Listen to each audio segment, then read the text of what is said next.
വളരെ എളുപ്പത്തിലൊരു വെജിറ്റബിൾ ക്രോക്കറ്റ് ഉണ്ടാക്കിയാലോ? എങ്ങനെയാണ് ഇത് വളരെ എളുപ്പത്തിൽ രുചികരമായിട്ട് ഉണ്ടാക്കിയെടുക്കുന്നതെന്ന് കണ്ടാലോ? അതിനായിട്ട് ഞാനിവിടെ ഒരു ചട്ടി അടുപ്പത്ത് വെച്ചിട്ടുണ്ട്. അതിലേക്ക് ചട്ടി ചൂടായതിന് ശേഷം അതിലേക്ക് 1 ടേബിൾ സ്പൂൺ അളവിൽ ബട്ടറാണ് ചേർത്ത് കൊടുത്തിട്ടുള്ളത്. അത് നന്നായിട്ടൊന്ന് മെൽറ്റായിട്ട് കിട്ടട്ടെ. അത് നന്നായിട്ട് മെൽറ്റായിട്ട് കിട്ടിയിട്ടുണ്ട്. ഇനി നമുക്ക് അതിലേക്ക് ഒരു 3 ടേബിൾ സ്പൂൺ അളവിൽ മൈദയാണ് ചേർത്ത് കൊടുക്കേണ്ടത്. ഈ സമയം ഫ്ലെയിമൊക്കെ നന്നായിട്ട് കുറച്ച് കൊടുക്കണം. മൈദ ഒട്ടും കരിഞ്ഞു പോകരുത് കേട്ടോ. അപ്പോൾ നന്നായിട്ട് മൈദ ഇട്ട് കൊടുത്തതിന് ശേഷം മൈദ നന്നായിട്ടൊന്ന് റോസ്റ്റ് ചെയ്തെടുക്കാം. ഇപ്പം ഞാൻ നന്നായിട്ട് തന്നെ മൈദ റോസ്റ്റാക്കി എടുത്തിട്ടുണ്ട്. ഇനി ഇതിലേക്ക് 1/4 കപ്പ് അളവിൽ പാലാണ് ചേർത്ത് കൊടുത്തിട്ടുള്ളത്. അപ്പോൾ പാല് ചേർത്ത് കൊടുത്തതിന് ശേഷം വീണ്ടും ഈ കട്ടകളൊക്കെ ഒന്ന് ഉടച്ച് നന്നായിട്ടൊന്ന് കുറുക്കിയെടുക്കുക. ഇപ്പോൾ ഇത് നന്നായിട്ട് കുറുകി കിട്ടിയിട്ടുണ്ട്. ഇനി നമ്മൾ ഇതിലേക്ക് മൊസറല്ല ചീസാണ് ഉപയോഗിച്ചിട്ടുള്ളത്. ഒരു 4 ടേബിൾ സ്പൂൺ മൊസറല്ല ചീസാണ് ഇവിടെ എടുത്തിട്ടുള്ളത് കേട്ടോ. അപ്പോൾ അതും കൂടി ഇട്ട് കൊടുത്തതിന് ശേഷം എല്ലാം കൂടി നന്നായിട്ടൊന്ന് മിക്സ് ആവണത് വരെ നമുക്ക് നന്നായിട്ടൊന്ന് മിക്സാക്കി കൊടുക്കുക. ഇപ്പോൾ നന്നായിട്ട് മിക്സായി. ഇനി ഇത് നന്നായിട്ടൊന്ന് ചൂടാറി കിട്ടട്ടെ. ഇപ്പോൾ ഇത് നന്നായിട്ട് ചൂടാറി കിട്ടിയിട്ടുണ്ട്. ഇനി നമുക്ക് ഇതിലേക്ക് ബാക്കിയുള്ള ഇൻഗ്രീഡിയൻസും കൂടി ഇട്ട് കൊടുക്കാം. അതിനായിട്ട് ഞാനിവിടെ 1/2 കിലോ കിഴങ്ങാണ് എടുത്തിട്ടുണ്ടായിരുന്നത്. നന്നായിട്ട് പുഴുങ്ങിയിട്ട് ഉടച്ചെടുത്ത കിഴങ്ങാണ്. അത് മുഴുവനായിട്ട് ഇതിലേക്ക് ഇട്ട് കൊടുക്കുക. മുഴുവനായിട്ട് ഇട്ട് കൊടുത്തതിന് ശേഷം ബാക്കിയുള്ള ഇൻഗ്രീഡിയൻസ് ആയിട്ട് ഞാൻ ഉപയോഗിച്ചിട്ടുള്ളത് ക്യാരറ്റാണ്. ഇവിടെ 1 ക്യാരറ്റ് ഗ്രേറ്റ് ചെയ്ത് വെച്ചിട്ടുണ്ട്. അത് മുഴുവനായിട്ട് ഇട്ട് കൊടുക്കുക. നന്നായിട്ട് ഗ്രേറ്റ് ചെയ്യണം കേട്ടോ. അപ്പോൾ അതിന് ശേഷം നമ്മൾ ഇതിലേക്ക് 1 ക്യാപ്സിക്കമാണ് ഇട്ട് കൊടുത്തിട്ടുള്ളത്. ക്യാപ്സിക്കം ഇതുപോലെ തന്നെ പൊടിയായി അരിഞ്ഞു കൊടുത്തതിന് ശേഷം അതും കൂടി ചേർത്ത് കൊടുക്കുക.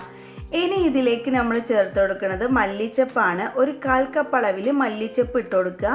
അതിനുശേഷം ഒരു ചെറിയ കഷ്ണം ഇഞ്ചി പൊടിയായി അരിഞ്ഞത് ഇട്ട് കൊടുക്കുക. 2 പച്ചമുളക് ചെറുതായിട്ട് മുറിച്ചിട്ട് കൊടുക്കുക. 1 ടീസ്പൂൺ അളവിൽ കുരുമുളക് പൊടി ഇട്ട് കൊടുക്കുക.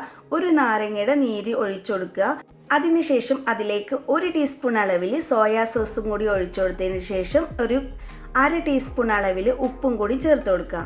അതിനുശേഷം ഒരു 3 സ്ലൈസ് ബ്രെഡാണ് എടുത്തിട്ടുണ്ടായിരുന്നത്. അത് ഇതുപോലെ പൊടിച്ചിട്ട് അതും കൂടി ഇതിലേക്ക് ചേർത്ത് കൊടുക്കുക.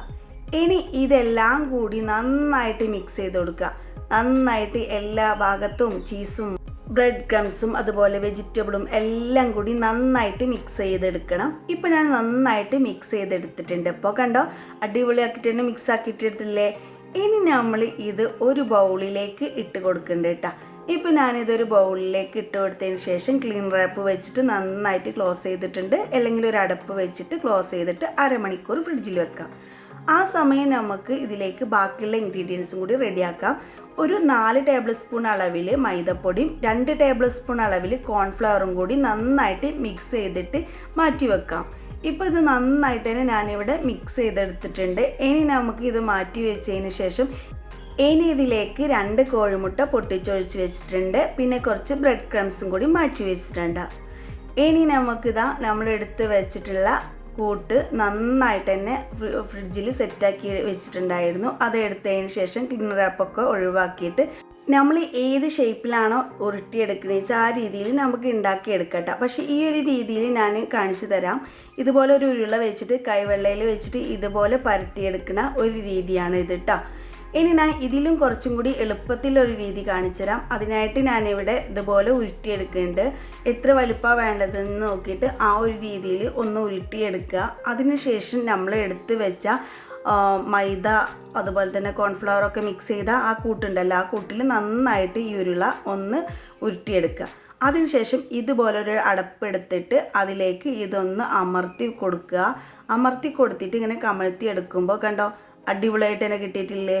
അതിനുശേഷം നമ്മൾ ഇത് കോഴിമുട്ട അടിച്ചതിലൊന്ന് മുക്കിയിട്ട് ബ്രെഡ് ക്രംസിലൊന്ന് കോട്ട് ചെയ്തെടുക്കുകയാണ് ചെയ്യുന്നത്.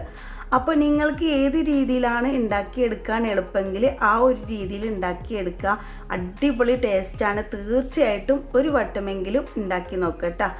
ഇതുവരെ വെജിറ്റബിൾ കൊണ്ട് ഇങ്ങനെ ട്രൈ ചെയ്ത് നോക്കിയിട്ടില്ലെങ്കിൽ തീർച്ചയായിട്ടും ഒരു വട്ടമെങ്കിലും ട്രൈ ചെയ്ത് നോക്കണം കേട്ടോ. അപ്പോൾ ഇതാ കണ്ടോ, ഞാനിവിടെ ഈ ഒരു രീതിയിൽ ഉണ്ടാക്കി എടുത്തിട്ടുണ്ട്. ഇനി മുഴുവനും ഞാൻ ഈ ഒരു രീതിയിൽ ഇവിടെ ഉണ്ടാക്കി വെച്ചിട്ടുണ്ട് കേട്ടോ. അങ്ങനെ നമ്മൾ മുഴുവനായിട്ട് ഉണ്ടാക്കി വെച്ചതിന് ശേഷം നമുക്ക് വേണമെങ്കിൽ 10 മിനിറ്റോളം ഫ്രിഡ്ജിൽ വെച്ചതിന് ശേഷം പൊരിച്ചെടുക്കാം, അല്ലെങ്കിൽ നേരിട്ട് തന്നെ നമുക്ക് പൊരിച്ചെടുക്കാവുന്നതാണ് കേട്ടോ. അപ്പോൾ അത് ഞാൻ ഇവിടെ നേരിട്ട് തന്നെ പൊരിച്ചെടുക്കുന്നുണ്ട്. ചട്ടി ഒന്ന് അടുപ്പത്ത് വെച്ചിട്ട് അതിന് ശേഷം ഇതുപോലെ ഏത് ഓയിലാണ് നിങ്ങൾ ഉപയോഗിക്കുന്നത് വെച്ചാൽ അത് ഒഴിച്ചു കൊടുത്തതിന് ശേഷം നന്നായിട്ട് ചൂടായി കിട്ടണം. ചട്ടി നന്നായിട്ട് എണ്ണ നന്നായിട്ട് ചൂടായതിന് ശേഷം ഇതിലേക്ക് ഓരോന്നും നമുക്ക് ഇട്ട് കൊടുക്കുക കേട്ടോ.